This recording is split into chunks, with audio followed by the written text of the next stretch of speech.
Hello, and welcome to what I'm hoping will be the first in a series of videos where I look at video game stories. I've always been a big video game fan ever since I was little. Anyone who's read my books will know that they feature pretty heavily in them in terms of there are fans of them in the books and they sing songs and hum songs and make little references to them. And so I wanted to do something about video games, and but I'm not a reviewer. I did some reviews for a website for Mania many years ago, but I'm not a reviewer. So I'm not going to be looking at like graphics or gameplay or anything like that. I wanted to look specifically at the story and characters. And people have sent me a list of games that they would like me to look at, and I'm happy to do so. And if you have a game that you would like me to go through story and characters and talk about and review and discuss, then please leave a comment below and let me know. So this one's going to be about The Last of Us 2, which I platinumed on Monday, I think. And today is Friday, so yeah, beginning of the week. And that involves basically 1.5 run-throughs. And if you don't know what The Last of Us 2 is, then it is a survival horror-ish action game set in after a zombie outbreak. And the first one, which came out a while ago, I want to say about 10 years ago actually. I can't think of what it is off the top of my head, but it was a while ago, on the PS3 originally. It was about Joel and Ellie is immune to the virus that turned people into these clickers, basically. They're like zombies, but they're like from fungus. And the whole point of the game was that Joel and Ellie went across country to get Ellie so that she could be to have tests so that she could do a virus, basically. It didn't work out well. Let's just put it that way. And this review and look at Last of Us is going to have a lot of spoilers in.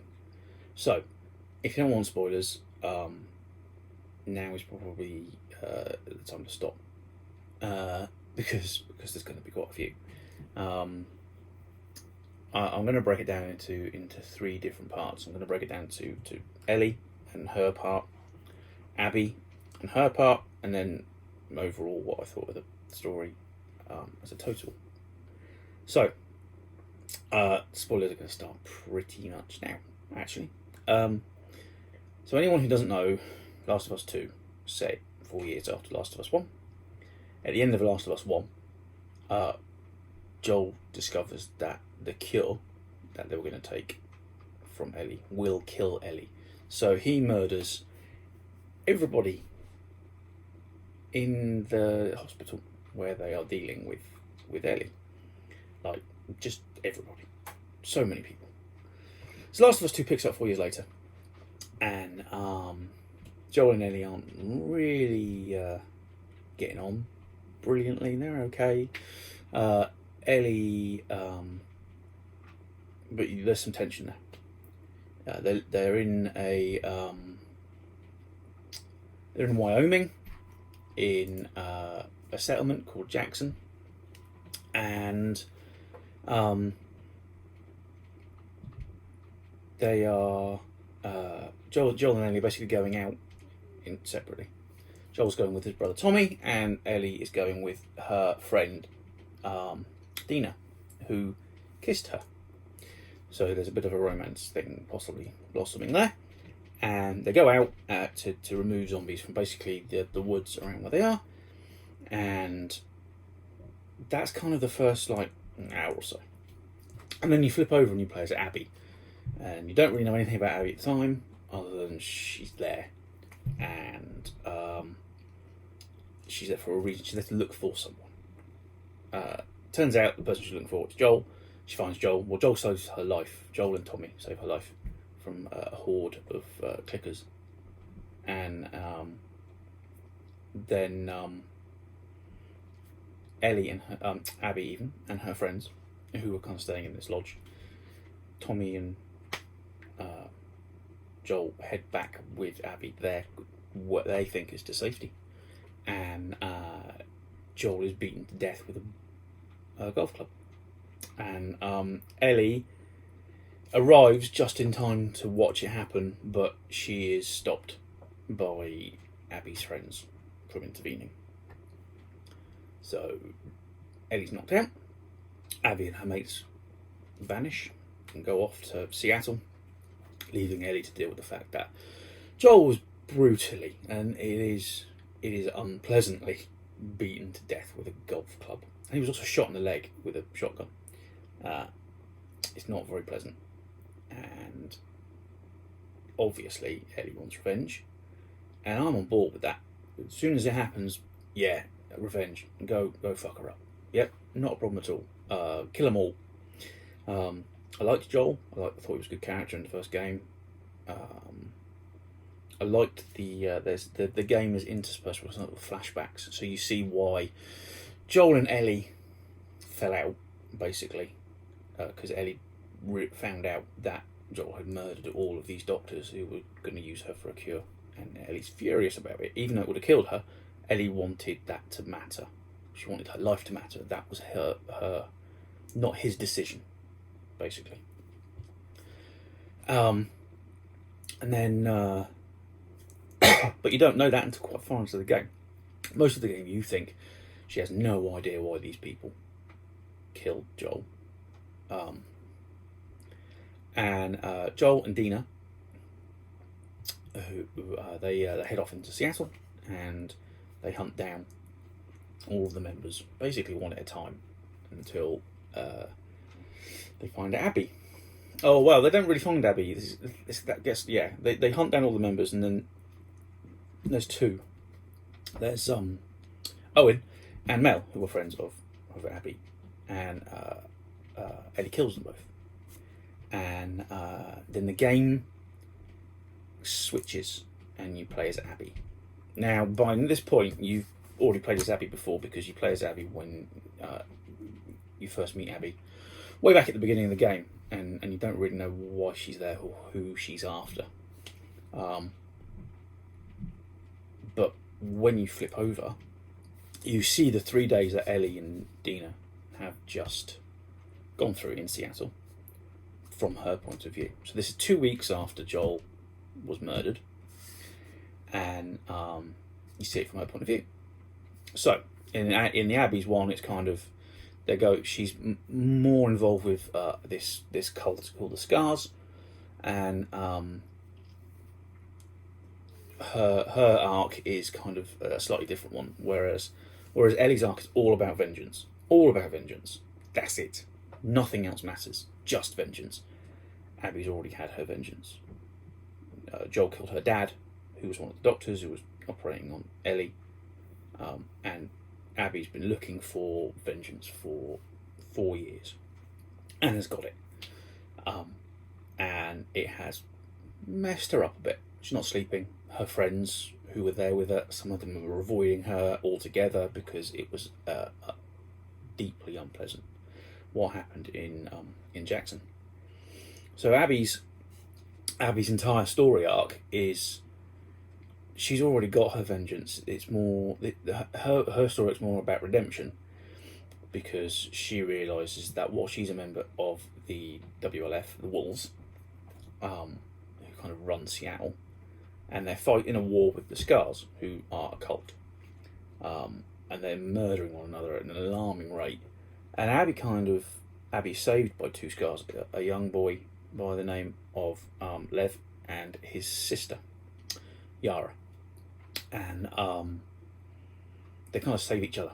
They are Scars who are about to be executed, and Abby sort of saves them, and they save Abby at the same time, and then they form a friendship. And yeah, Abby kind of realises that actually the Wolves and the Scars are both arseholes, and escapes to try and find the Fireflies, who are the group who her father was a member of, and who were involved with Ellie and Joel from game one. Okay, so that's kind of where the stories are. That's kind of what they're about. there's an epilogue bit where Abby and Lev get grabbed by a gang called the Rattlers, who are basically slavers, and I'll get to that in a minute. So, yeah. I really liked The Last of Us 2. It's a genuinely good game. I liked the story for the most part. There are issues, but I did like it. Ellie, in particular, Ellie starts off. You feel her righteous anger at wanting to find Abby and find everybody who was involved and just wipe them out. And I was fully on board with that. And then things start to change a little. Each side of the game is about 12 hours long. So Ellie's time from beginning see out day 1 to the end of day 3, and then it's about 12 hours, and then the same for Abby. Probably a bit less, because then there's a 2-hour epilogue and a kind of 2-hour beginning. So it takes about 25 hours in total-ish to complete the game. Ellie is fine when she is with Dina, or Jesse. Jesse is Dina's ex-boyfriend. Dina's pregnant with his baby that you don't know until a couple of hours into the game. Dina and Ellie are now in a relationship, very much in love. Dina's actually one of my favourite characters in the game. She's awesome, really awesome. And when she's with Ellie, Ellie is almost subdued. She is a bit more cautious and thoughtful. But there's a part in the game, a few hours in, where Ellie goes out by herself to a hospital to find one of the people who were there when Joel died. And that's the first... There is an instant before that, actually, before we get to that. There's an instant before that where Ellie says, I hope that the people who did this haven't been found in the infected and killed. And Dina says, they'll still be dead. And Ellie says, that doesn't seem like justice. And that's kind of the first time you kind of get the impression that Ellie is a little bit off her head. Just mind, just gone. The hospital's the next bit. The hospital, she's by herself, and there's no Dina there to kind of rein her back in a bit. And she beats someone to death with a metal bar whilst torturing them. And the game has you swing the bar. Now, you don't see the impact, you don't see the torture, you just hear about it afterwards. You do see Ellie hit with the bar and blood splat, but you don't see what happens. And afterwards, Ellie's a mess. She has some pretty severe PTSD already, because she saw her father figure, essentially Joel, brutally murdered by being beaten to death with a golf club. So she's got some issues by this point. But that's the first time you kind of think, oh, she's gone over the deep end. And then Jesse turns up, and Dina's no longer capable of going out to help, because she's pregnant for a start, and she has morning sickness and all-day sickness, which is a horrible, debilitating thing. Not a woman, but I've seen that happen, and my wife had pretty bad morning sickness, and it's just nasty. So yeah, they depicted that pretty well in the game. Anyway, Ellie and Jesse go off to find Tommy. Tommy is Joel's brother. Okay, Tommy and Joel, they did some pretty nasty shit many years ago, and Tommy's gone off for his own vengeance. And but Jesse basically says, we need to go find Tommy, bring him back here, and then we can all go, because Dina's sick, she needs to go home. And Ellie agrees. So they go to find Tommy. They hear about this guy attacking wolves, so they go to find him. And then there's a part where Ellie and Jesse, they overhear a conversation between some wolves about this sniper at a theme park. That's Tommy. And Tommy's like, well, we'll go and get him and we can leave. And Ellie's kind of like, nope, I've got to go to the aquarium because that's where Abby will be.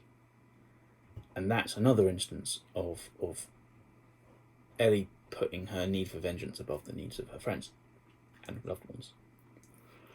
So she goes to the aquarium and she kills 2 people, Owen and Mel. And Mel is pregnant, heavily pregnant. And she kills her with a knife. Now, she's not, she didn't know that Mel was pregnant, although I find it difficult to believe that you would not know that someone with an enormous stomach was not pregnant, but she didn't know. It was an accident. It wasn't an accident in terms of she meant to kill her, because Mel tried to kill her, so she killed her first, but she didn't know she was pregnant. But by this point, Ellie seems to have just completely gone off the deep end. Everything for Ellie is vengeance. That's all she wants. She doesn't really think about her friends or loved ones or anything else. She just wants vengeance. And when Tommy says to her after that, we're going to go, we've got to leave.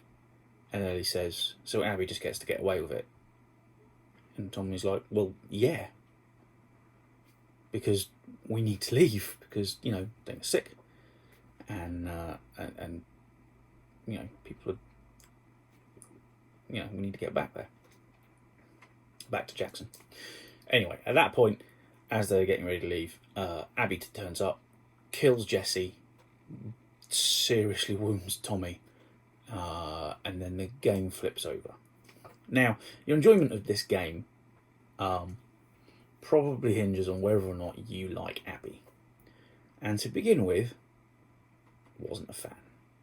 You know, she murdered Joel, I like Joel, but her story does a much better job of making her sympathetic than Ellie's does. Ellie's story makes her seem very sympathetic at the beginning, but the longer it goes on, she's less and less sympathetic, whereas Abby's is kind of the other way around. At the beginning of it, you don't really feel very much sympathy for her because she's a bit of an arsehole. But as the story goes on, it's much more sympathetic. Oh, I felt much more sympathy for her. There's really this, from what I can see, there's 2 groups of people who hate Abby. The first group is that they love Joel so much they just can't get over the fact that she murdered him so early in the game before he could really do anything.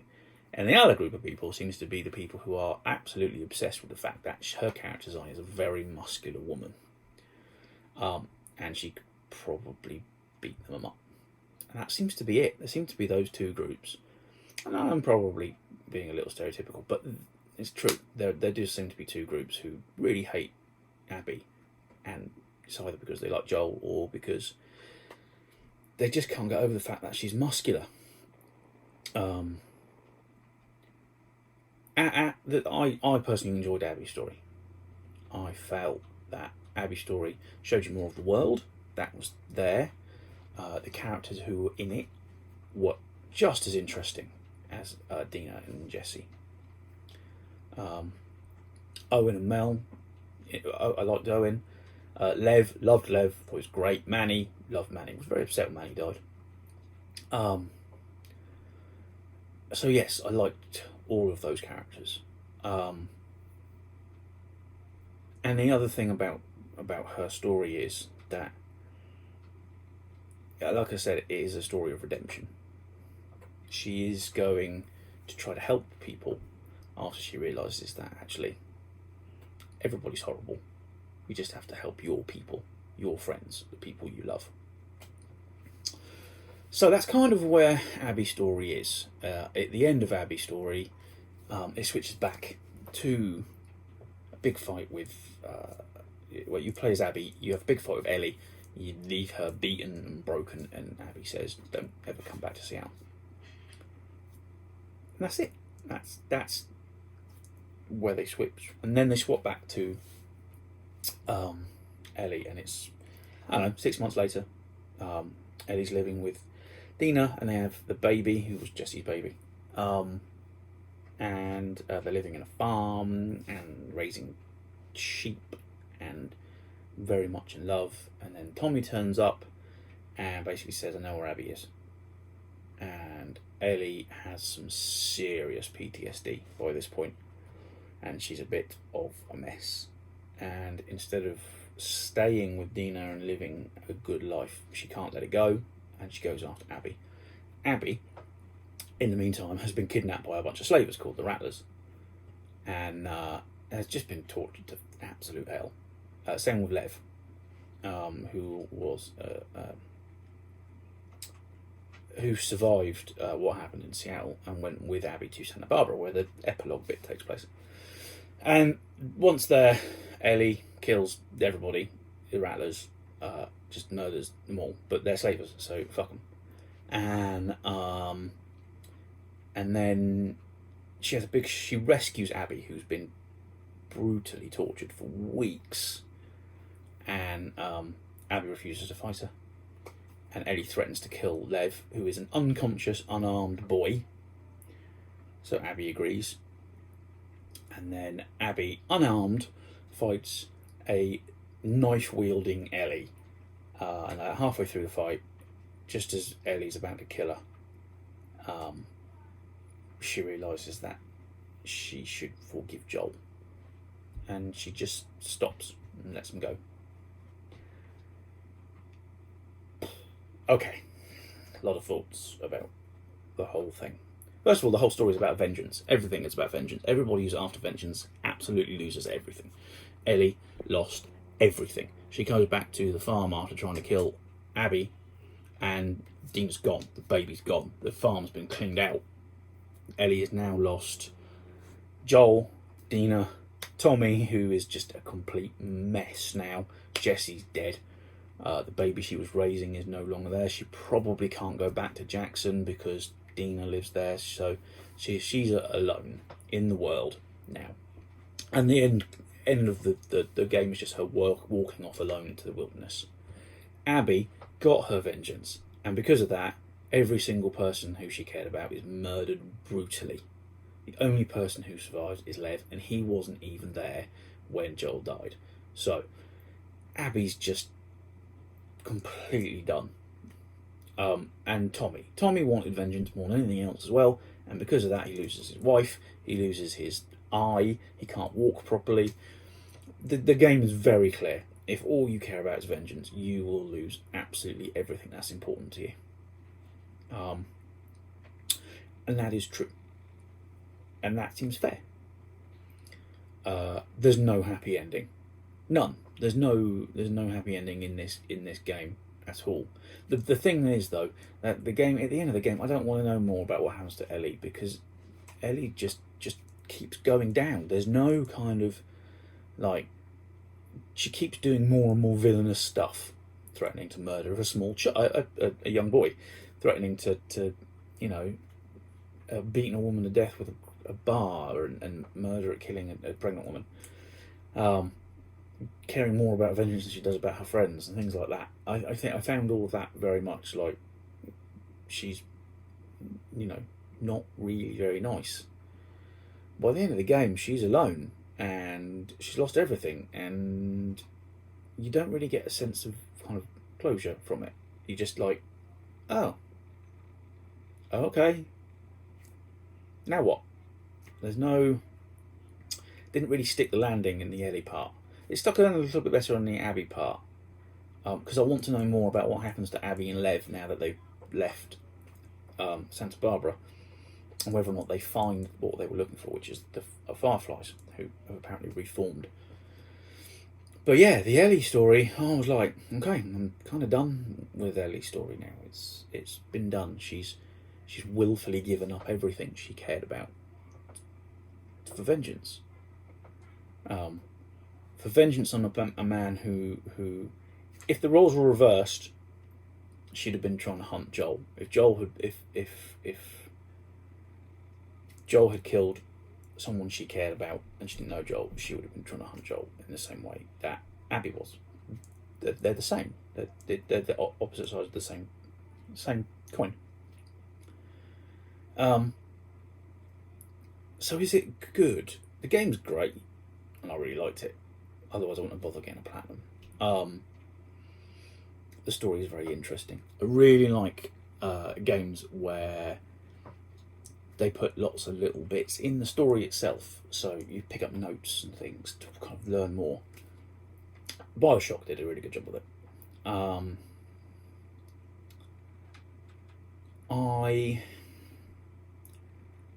It is unrelenting, completely, 100% unrelenting. There is no let up. There is very little levity. There is very little joy or fun. It's not. I don't mean fun in the game. The game itself is fun to play. I mean fun as in terms of nice stuff. There's none. Even Days Gone, which is a pretty brutal zombie apocalypse game with a really interesting story and really interesting characters, had fun bits. It had bits of levity. It had bits of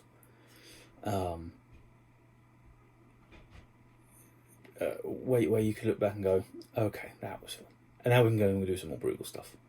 Trying to fix the power in one of their towns and things like that. That was fun. There was some fun bits. There's not really any bits where you can go, that was funny. Because it's not. It's just unrelentingly brutal. And by the end of it, with every unrelentingly brutal thing that happens, Joel's death, Ellie goes to Seattle, her horse is blown up, with her and Dina on it. Dina's almost murdered in front of her. She then has to kill all the wolves. Jesse is killed in front of her. Tommy is brutally nearly killed in front of her. She brutally kills several people in increasingly unpleasant ways. Abby's friends are killed, some of them in front of her. Lev's sister is killed in front of her. It is just unrelenting. There's just awful thing after awful thing. And by the end of it, Abby gets kidnapped by slavers. And that's the point. And you kind of go, seriously, slavers? This is where we're going now? There's no... It felt like that whole kind of... The whole epilogue, which is like, I don't know, 2 or 3 hours long. It just felt like it was a little bit about to jump the shark. And I understand why they put slavers there, because the scars and the wolves, they're just bad as one another. And you end up kind of liking people from both sides. And the slavers are just slavers. There's no, goodness there. They are slavers. You can kill them all, quite. They are like the zombies of this game. You can just kill them all, it's fine. But, yeah. It's a very good game. I don't want to play it again. I got the platinum, and I'm good with the platinum. In fact, the second time I ran through it to get the platinum, I skipped all of the cutscenes, and you do not get any kind of sensation of what Ellie's doing is wrong. You are completely fine with it, or I was, because you don't see any of the kind of little nuancy bits of Ellie slowly beginning to lose her mind, and go further and further and further and further to, get what she wants and all that she wants. So as a game, it was an interesting story. They did a fairly good job, but it completely hinges on whether or not you buy Abby. That's it. If you don't, the story will completely collapse. It will fall flat for you. You won't be able to. There's 12 hours of you playing as Abby, and if you can't get over the fact that she kills Joel, then the whole entire second half of the game's just not going to be worth much to you. There's not going to be any point really, because you hate her and she is both the protagonist and the antagonist, same as Ellie. So yeah, strange. They made some strange decisions in terms of story, just in terms of the brutality. And it feels a little bit like they wanted to say something quite profound, and it didn't quite stick it. I would highly recommend the game because the game is great. And I liked the story, and I liked the characters for the most part, and I quite liked the moral ambiguousness that they were doing. I wish they'd just kind of gone all in on the Ellie being the villain and just done it that way. And because they very clearly in Ellie's story set her up to be Abby's villain, and I do get the point of someone is always the villain in somebody else's story. That is fair, but they don't. They kind of did it the other way. I don't know. It feels like they should have done it the other way around. Like you play with Abby for the first half of the game, and it ends with you murdering Joel, and then you play as Ellie getting vengeance. I think that probably would have worked better. But I don't know. I did enjoy it, though. It was fun, and I do recommend it to people. But I think it's one of those games that I think I'm going to stew over for a while. If they do make a Last of Us 3, I'd quite like it to not be about Ellie. Or Abby, or just new people. I'd quite like to see more of the world. Do it 10 years later and do it about someone completely different. And I think I'd be pretty happy with that, because I like the world and some of the characters, and I'd like to see what happens to Dina. I'd like to see what happened to Lev.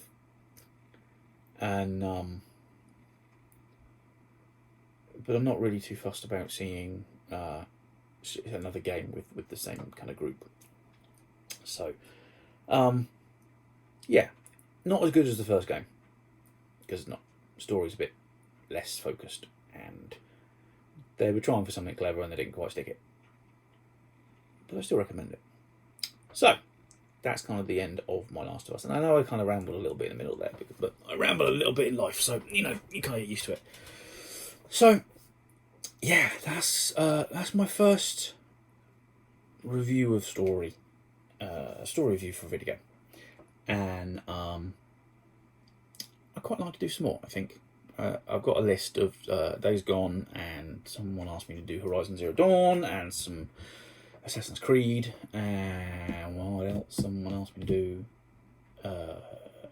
Resi 2 was the other one someone asked me to do. So I might do a couple of those. So if you have any games that you'd like me to kind of talk about the story and the characters and do a little sort of weird review, then put it in the comments. If you liked this, please do like and subscribe, and maybe leave a little comment to say that you liked it. And if you didn't like it, then sorry. But yeah, no, that was good fun. I think we'll do them again.